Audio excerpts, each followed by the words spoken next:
Brigada! Tira! Brigada!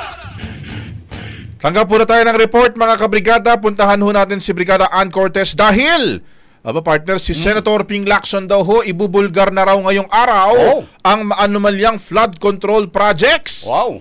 Ano ba ito? Doon din ba sa ipagpapatuloy ba yung Blue Ribbon ngayon? O magpapapreskon ba si Senator Ping? Alamin nga natin yan. Brigada Ann Cortez, i-brigada mo! Brigada! Live report!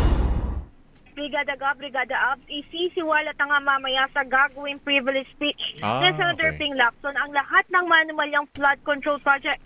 Ayon kay Lacson, maliban nga sa mga flood control na ito ay mahalagang makita ng publiko ang tinatawag umano na grid control. Kamakailan una nang ibinulgar ng senador na meron namanong nagiging passing through modus kung saan kinakailangan magbayad ng 5 hanggang 6% ng project cost ng isang kontraktor kung ang gagawin niyang distrito ay kontraktor ang kongresista o di kaya ang kapamilya nito.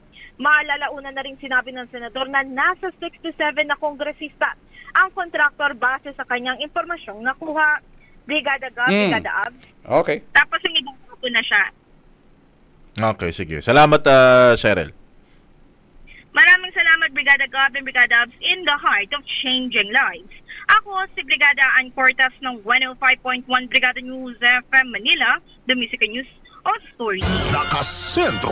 Ang bahaging ito ay hatid sa atin ng DriveMax Herbal Capsule. Lalaking angat, tumatagal.